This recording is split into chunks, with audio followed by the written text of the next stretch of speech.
You want to spear a fish like this? Well, good news, because spearfishing just got simplified. A lot of people will say you have to go to exotic places and buy expensive gear in order to spear fish, but you don't. All you really need to do is take the first step and set your vision goal. That's as simple as something like, I, Damon Woolsey, will spear a fish underwater by October 15th, 2023, and set it for a future date for you. Because the end of the day, you want this. So move on to step number 2. You want to determine the when, where, and what. Now, there's 2 questions you want to ask. Is it legal? And can I see in these places underwater? In order to get to the funner things, let's first do a little bit of the boring things and go to our search engine and type in the regulations for your location. For example, click on Regulations, South Dakota Game and Fish, click on Fishing, go to the Fishing Handbook, look up the table of contents. Spearfishing is page 49. Yes, it is legal. Here's the hours when you can do it. On the next page is where you can do it. On this column, you have the when in this column, you have more details on location in this column, and then finally you have the what, which is the species in this column. Now that you have the where, go check out if you can see underwater, which is called viz. This is poor visibility. This is excellent visibility. You're going to need viz at least 3 to 5 feet to spear fish, like this. Now we want to move into step 3, gather our spear and gear. First, it's the pole spear. We made it. This is the one that we made in an early video. Spears. So Ace and I are going to recommend, if you're going to spear your first fish in freshwater, which one would we recommend, Asa? The pole spear. The pole spear. And we would recommend that because it's safer and easier to use. Show us how it's done.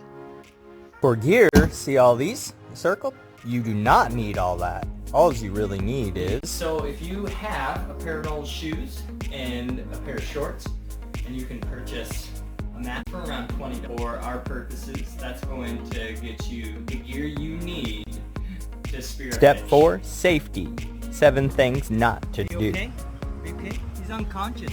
Quick, call 911. What's the number? First rule, do not panic, or you're going to make poor choices and things you knew you're going to forget. Rule number 2, do not spear fish alone.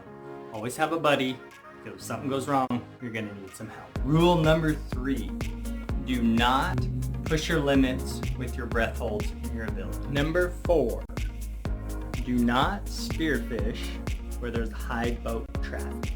And if you do, use a flag, but the rule of thumb is just don't do it. Number 5, do not underestimate your environment and the wildlife, because they can be dangerous. Number 6, do not point your spear or your spear gun at anything that you don't want to harvest or injure. Number 7, and this should go without saying, but do not spearfish unless you know how to swim, and hold your breath just a little bit. 5, practice tips and tricks. Alright, who's this? How to use your spear. So take your hand, put it in through the loop, grab the tip, and then you see this? We're pulling the band to the front. Then you just let go. Simple.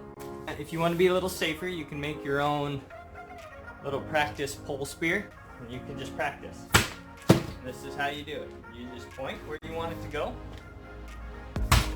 Boom. And if you're wondering if this pole spear works underwater, yes, it does. Now let's do something just a little more fun and practice with our mask. Before you go with spearfishing, you can practice almost anywhere. You see, this is a horse trough we bought at the local hardware store. After you practice with your mask and your spear a little bit and get comfortable, then you want to move on to looking at some tricks and tips. The first thing you want to do is find an easy entry point to get into the water. And you're going to want to move slow while looking for the fish, because fast movements will scare them away. Another tip is body float with the current and look under brush and debris by the bank, like this. Here's a carp. It makes it easier to sneak up on them. And a trick to make sure it doesn't come off your spear is to push it into the ground like this. This will help secure it on the end of your spear. Same concept goes for lakes. You want a body float close to the shore, looking down in the weeds for fish, and also be sure to check under the bank because wham, there it is. Please visit Simplified Spearfishing's YouTube channel where anyone, anywhere can spear a fish.